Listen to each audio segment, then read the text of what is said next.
There we go. Yeah, we got $25 Sheets aviators on today. When I was flying back from Colorado, I'm sitting in the elevator, and this is like the only I'm usually like a $12 Amazon glasses kind of guy, because I always lose them or just misplace them or whatever. But for whatever reason, I'm thinking to myself, you know what? Let's go name brand. Let's get a nice black Ray-Bans aviator going on. Drop them, and I feel like I've dropped them a bunch before. But I'm in the elevator, so my hands are totally full. They hit the floor. Both lenses pop out and the frame snaps. So when I got gas after yesterday's video, yeah, it was a Diet Dew and then one pair of these bad boys. But we have got a collab coming up. We have got to some, a very important collab. To others, you probably wouldn't even give a crap about it. But Swatch X Audemars Piguet. If you're a total watch nerd, then you know what I'm talking about. That's going to be kind of cool. So if you see me wearing like a plastic blue looking thing on my wrist in a couple weeks, that's going to be why. And that's kind of fun. When it comes to outside the gym hobbies, sometimes I think hobby is even a strong word, because you can, I'd say, more of an interest. You know, you can have things that you're interested in, that you watch videos on, and it doesn't necessarily have to be a hobby, but it's still something that you're into.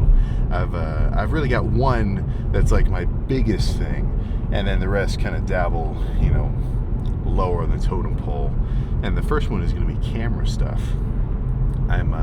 If you know anything about cameras, well, even if you don't know anything about cameras, just as a bit of a recommendation, if you know you're going to be working out for a while and you're serious about it, as far as you know and as far as you believe right now, you're going to be working out for the next 10 years, your iPhone camera's good.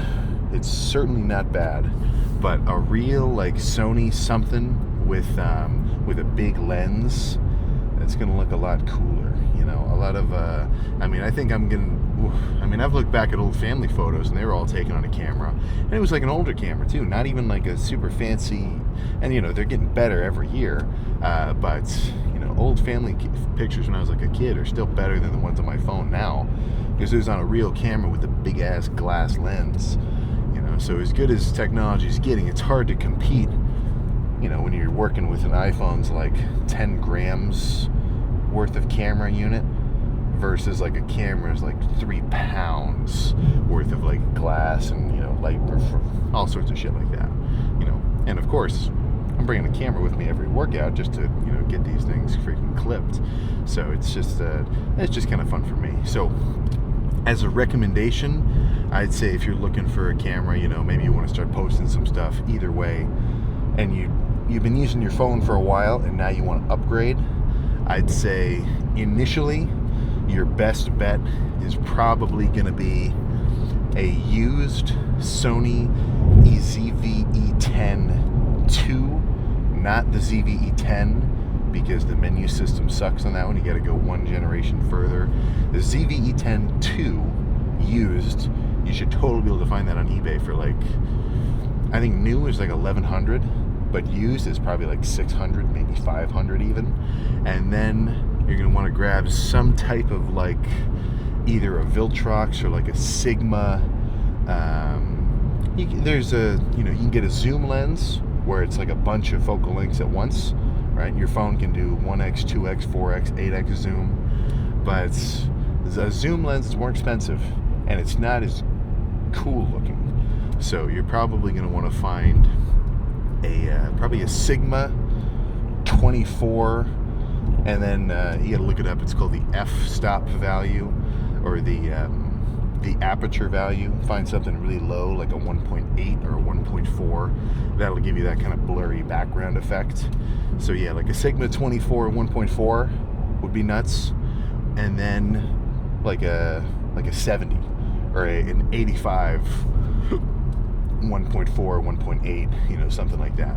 And as long as they're not broken or like really scratched up or anything, used is absolutely just as good as new, as long as it was not like mishandled and dropped or anything. So that would be the trick. That's the ticket. And there's also, I mean, you could go Canon, you could go, what other? You could go Nikon. I was just thinking, every time I'm ever doing anything with David Lade, it always turns into a freaking camera chat off, because he's super into it too. But he's going kind of a more different direction. You know, for me, it's we got kind of different opinions. Not that either of them is right or wrong, but sometimes I gotta get a smaller camera because I want to bring it with me places. You know, it just makes it more easier. But yeah, I'd say scan eBay, ZV-E10-2, and then a Sigma 20 and a Sigma 85, something along those lines.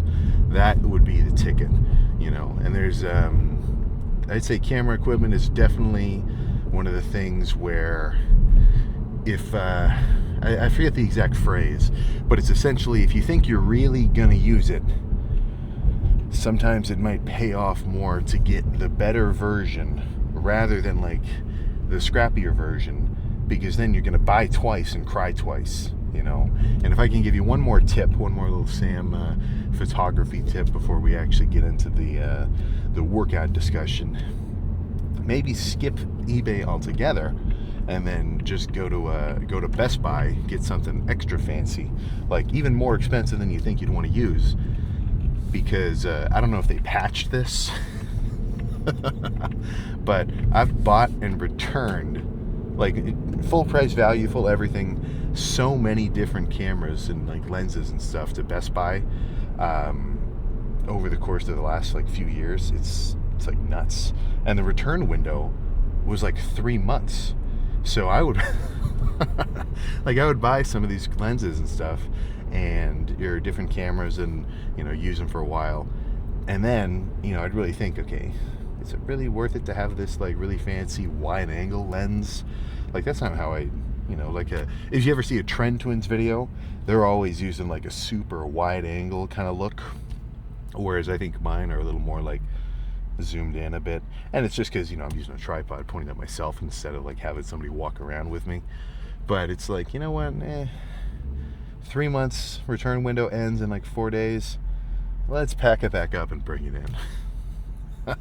So then you really get a trial period, because if you you know, you use it for a few weeks, decide, all right, is this thing cool or no, and then you can just flip it back, right? So I obviously, that I don't think that's the intended use of a return. So only return your items if you were not satisfied. Maybe that's a more safe way to describe it. But yeah, that's definitely a hack if you can swing it. You know, read the fine print.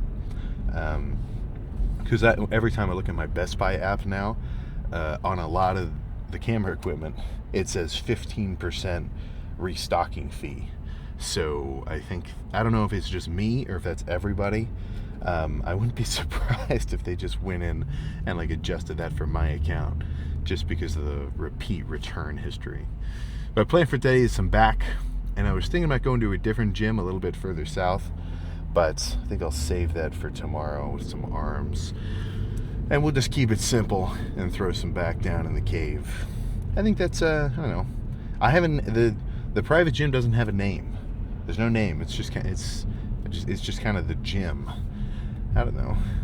I feel like the cave is kind of silly. I'll think about it. But since back is so simple, I mean, pull downs, rows, pullovers, you know, it's kind of the same everywhere. So I think I'll just throw it down in there and then branch out tomorrow for a more interesting arm day. Get a little bit of a change of scenery. So I can tell that my lower back is still fatigued from that set of squats, and more so from that last set of squats, and then walking around to the airport, holding the duffel and everything, flying home, not really sleeping as well. So I think today might be a little more lat focused rather than equally upper back and lat focused. But I'll see how I feel, because if I'm doing a upper, you know, mid back row and it's chest supported, well, then that doesn't really work my lower back, right? So maybe I'll just stick to those a little bit more today and back off on seated cable rows where you got to use your lower back to support yourself.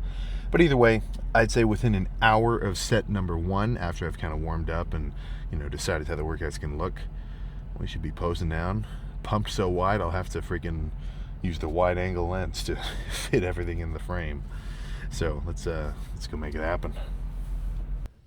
Let's get started with a pretty seriously wide grip pull down. So normally, I think I tend towards, all right, let's start with the heavier weight that I'm going to even use for the workout and get lighter as I get weaker, which I like the logic of. But ever since I started doing, really what kind of got me was I would start doing my tricep days with light rope extensions. So not like super light. It's still heavy enough I could feel it, but light enough that I could get a really good squeeze at the bottom and still come up for a full stretch and just kind of, I don't know, I want to say get into the muscle a little bit more. And it's like, obviously you should be thinking about the muscle, mind-muscle connection, flexing. But, you've got 2 styles of sets. You can do something really heavy and heft the weight around. Now, of course, you're using a ton of tension and you're really sending super strong contraction signals to even move the weight, which I think is still solid stimulus.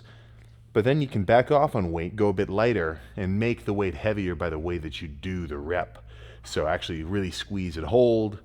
I'm not going to say one is objectively better than the other, but I like a mix, So if I can have a chest day that has some lighter squeezing, burning sets of cable press and some heavy sets of like Smith bench or dumbbells, that yin and yang, I think, adds to a really solid pump.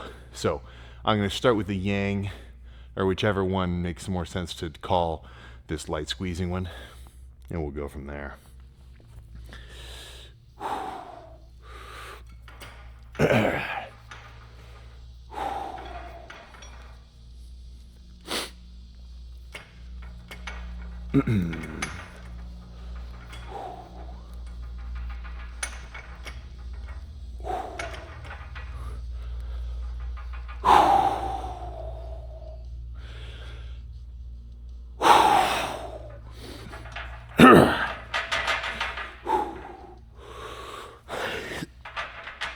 Yeah. 2. Yeah.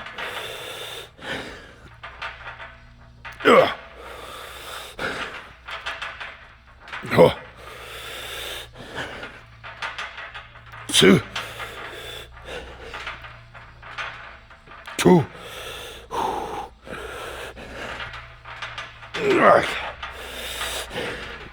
Ooh. 2.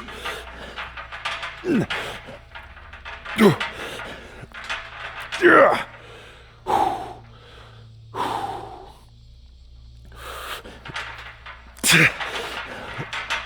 2. Okay. Whew. Okay. Yeah, let's run that back twice. 2 times, I think. Make it 3 total.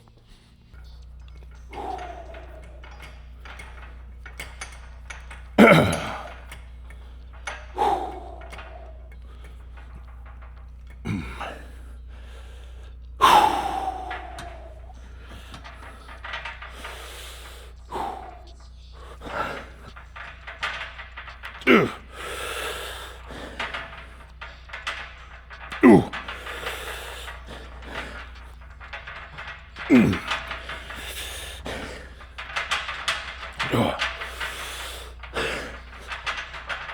2.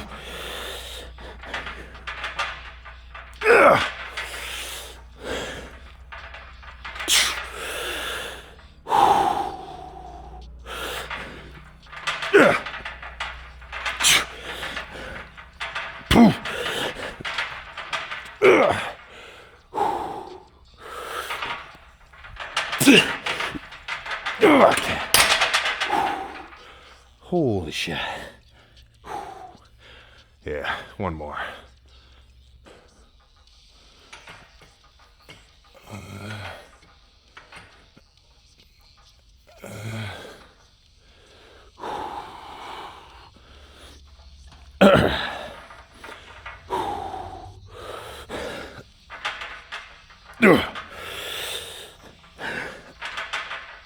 Yeah. Yeah.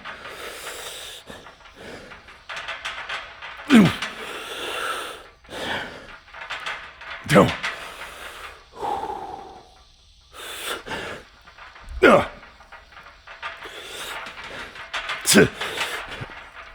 Yeah.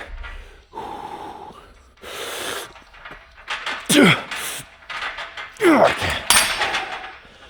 Whew. Okay. Let me see what a row feels like, and then we'll decide what to do next. 5 plates felt kind of crazy. Let's do 4 instead. So this is going to be mid-back, and I'm thinking elbows up, not down, because I want to get my mid-traps to be like the primary mover.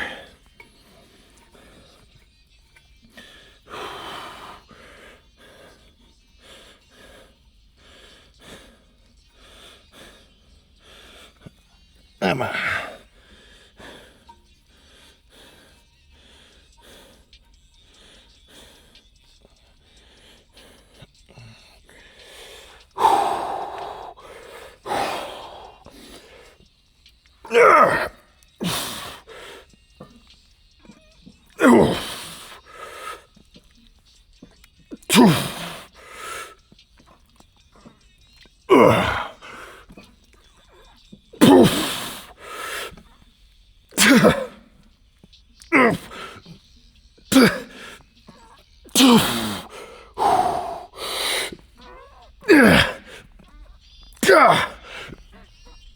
Okay. Ooh, shit. 2 more.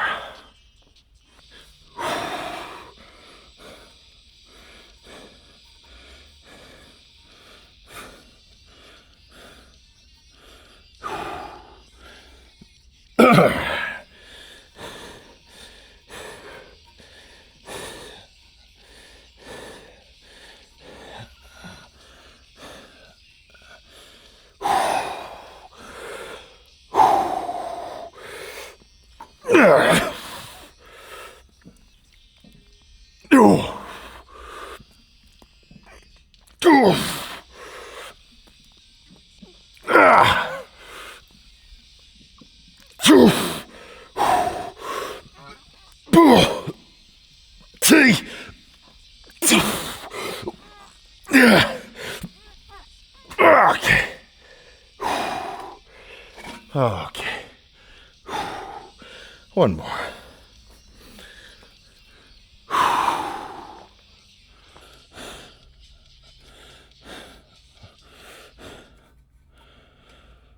Ooh, terrible time to get a call.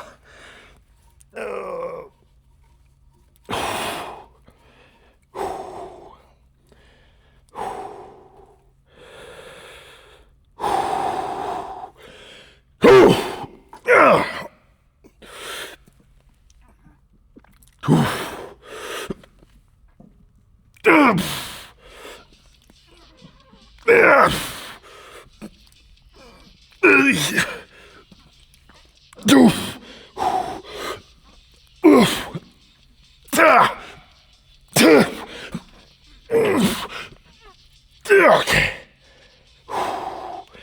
Okay. All right. Let's go back to a pull down. No. 3 more rows and then finish with 3 pull downs. That'll be good. I know I said I wasn't going to do seated row, but this feeler rep actually felt pretty good. So let's smack a set around. And this is lighter, and it's going to be a little more pumpish than those chest supported rows were. So just basically a different style.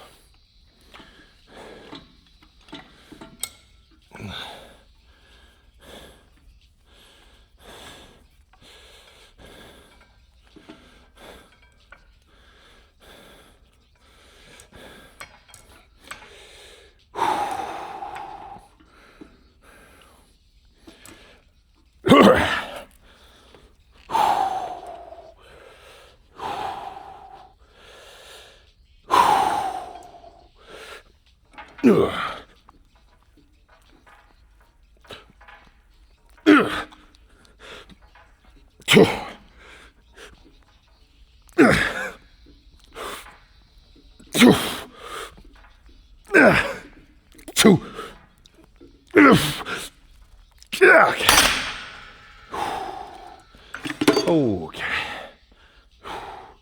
2 more.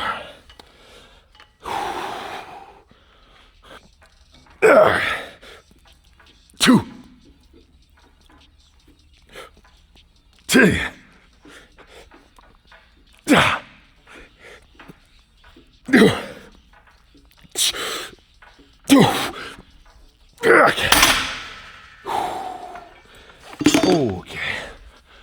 1 more. Let's go a little teensy bits heavy for this one. And then I think I'll just go back to a pull down. Maybe a different handle, but I think that'll be good.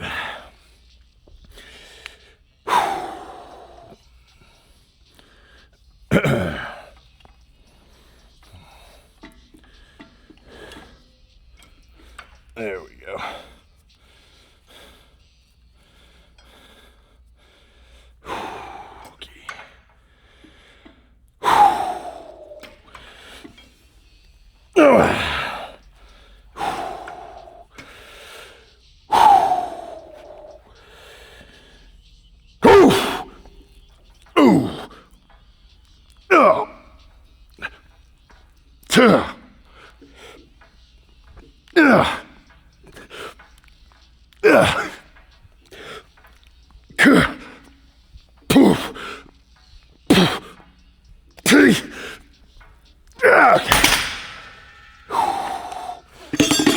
Holy shit. All right. Oh yeah, back to the pull down. Let's grab the neutral grip bar instead of straight. Let's hit a heavy one.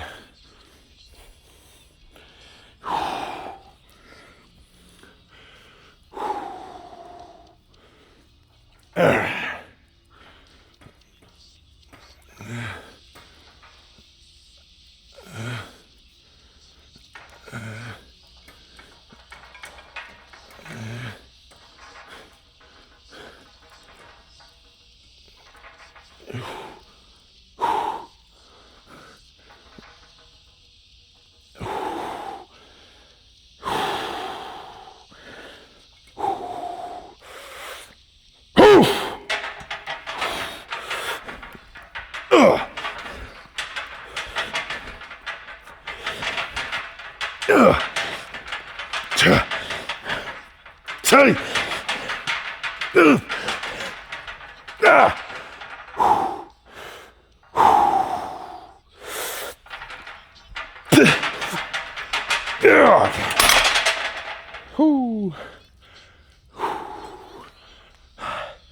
One more of those, and I think I'll have to finish with a light squeezing one. But we're almost done.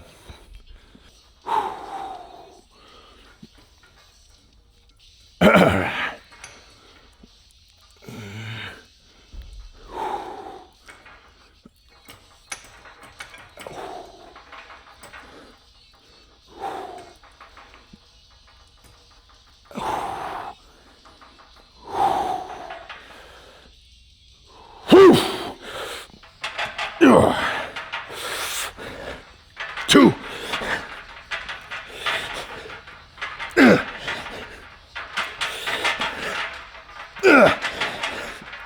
Hey. 2. Yeah. Okay. Let's finish with a light squeezing one, and that will be all.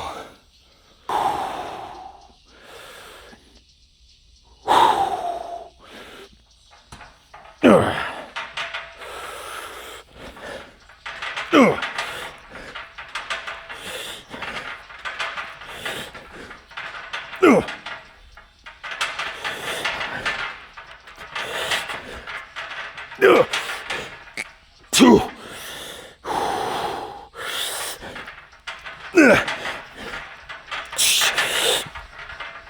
Okay. All right.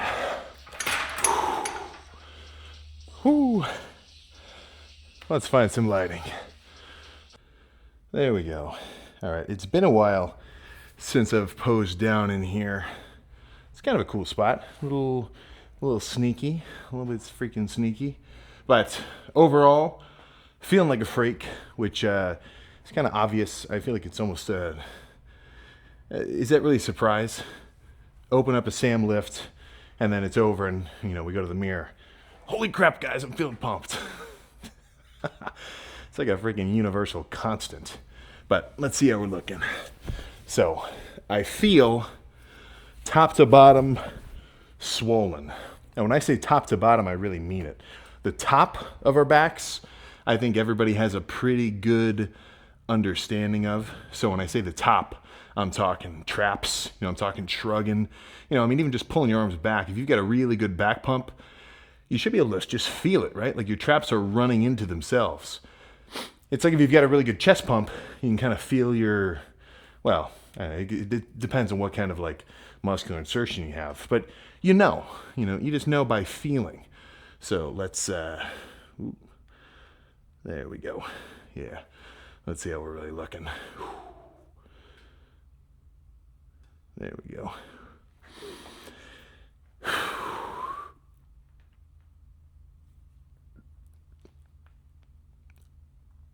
Boy.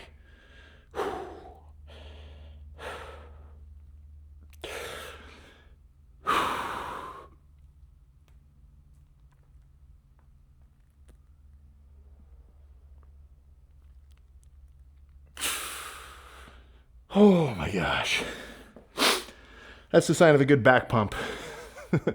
Just getting to the point where even holding a back double bicep shot is like taxing your traps and your mid back to even pull your arms like up and backwards like that to flex them. But that is solid. So I think doing a little bit more dedicated back volume is going to be good for me. Just because I think I've been considering back one muscle cohesive, and now I'm kind of considering it lats as their own group, upper mid back as its own group, and then almost hitting, basically treating it like a 2 muscle group day instead of 1. But all done, let's freaking roll. There we go. All right. Yeah, back complete. Feeling good. Feeling good. And actually, good is the right word, but I think I might be due for a rest day soon. I can, my adductors are destroyed because last leg day over an armrest in Colorado, after I was done with quads, I didn't really want to leave right away. Plus, my flight was a bit later, so I extended the workout to include about 10, I think it might have been even like maybe a little more than 10 sets of adductors. So not crazy heavy, but if you've ever really hit your adductors before, which you should have, you should be hitting those, it doesn't take much. It's not a muscle that is always constantly being used and activated in, like just daily life. Like anybody can probably lift a substantial amount of weight in a calf raise. People's calves are pretty strong for the most part. Adductors, not so much. If you've never really done adductors before and you try to rip some really heavy weight, you could hurt yourself. Unless you're a sumo deadlift specialist, adductors aren't getting a ton of work. And in the same sense of how, like when I do reverse forearm curls, I'm only using like 10 pounds or like 15 pounds at the most. It's kind of the same logic, since they don't really get loaded a ton, they almost don't have to be loaded a ton to work them. So I'm not saying don't go heavy. I'm just saying, 10 sets of just squeezing, burning adductors is going to hit you to the point where this morning I was freaking kind of limping out of bed. Like if you've ever had extremely sore adductors, it sucks. Probably worse than like sore quads, if I'm being real. But adductors are still super tender. My quads, I can tell I hit them, but they're not as tender as my adductors. And then I can just feel my chest is still kind of out of it in a good way because I hit chest yesterday. So tomorrow I think I might want to chill, cardio only. But I'm saying that now because I'm in a state of feeling kind of fatigued. What happens if tonight I get a really good night's rest, wake up the next morning, And then tomorrow I say, holy crap, I'm fresh out the fridge. I'm ready to go. Let's hit this. So, I think sometimes we can kind of pre-diagnose ourselves to need a rest day. And then when the actual day comes, you may be ready. You might be good. You should throw some shit around. Like your biceps, your arms are totally fresh. But you've already told yourself you're going to take a rest day. And once you've like visualized what you're going to do on a certain day or at a certain thing, it's a bit more likely to happen, So that's why I'm not anti-rest day. It's more so I'm anti-unnecessary rest day, right? I think a lot of days where people's attendance at the gym becomes lax isn't because they're saying, okay, I legitimately need a rest day today. I've been really pushing it. I'll take a day and really just kind of prioritize some recovery, come back stronger tomorrow. I think that happens, and I think that's good. But I don't think it's the majority, It's the only problem is slacking and resting look exactly the same. So people who are really slacking will say that they're just resting, Obviously, people who are really resting, they're not slacking. Come on, man. What's going on here? I'm not like super prone to hit the horn at somebody, but every so often I'll give just a little honk. So, just have some reflection, right? Next time you're going to have a legit rest day, you're thinking about it, you're like, oh, I'm kind of tired, right? Really just objectively say, am I slacking or am I trying to prioritize my rest? Now, I've definitely had the mindset of, dude, screw rest days. I'm coming no matter what. I've done full-on leg days when my legs were still sore from the last leg day because in my head, well, I'm not skipping. I don't care what obstacle gets in my way. I'm not skipping the gym for anything, for any reason, was my headspace. And I think that's something which because I don't think you're not wrong for thinking like that, because I think that's a badass mentality. I think to want to go no matter what, no matter the circumstance, the time, your schedule, I'm getting after it. That kind of like immovable object, unstoppable force kind of approach, I think is sweet. Now, if left unchecked, you can eventually get yourself into some trouble. Maybe you start getting more injuries, more tweaks. Just, maybe you're trying to bulk and you're like, dude, I'm gaining another 10 pounds. But really, you're packing on a lot of body fat. So it's, the way that I look at it is there's a line, right? Somewhere there's a line of intensity, of consistency, of effort, of just everything. And I want to be right on it. I want to be right at the cusp of, it's like I'm a rocket ship, in the sense, let me kind of explain. Like when you're doing math for like a building or a bridge, for the most part, every construction material has a certain safety coefficient, right? So a bridge that's meant to, handle millions of cars every year or whatever is going to be designed to handle like double the maximum, hypothetical load, just so it's extra safe, right? So I feel like that's me, and I want to be able to put as much force and effort through my system as I can without going over that safety coefficient. I want to hit an insane set of bench so that I really stimulate my chest and, force it to grow, but not rip my pecs off, because that's stupid. So I want to be right in the sweet spot. So some people, I would imagine, maybe consciously or subconsciously, they might have that same logic of, there's probably somewhere a maximum level that you should reach. And the idea of if you accidentally go over, you're going to hurt yourself, or you're going to whatever, it's going to be too much, or you're going to overtrain, which really the word is under-recover, it's not overtrain.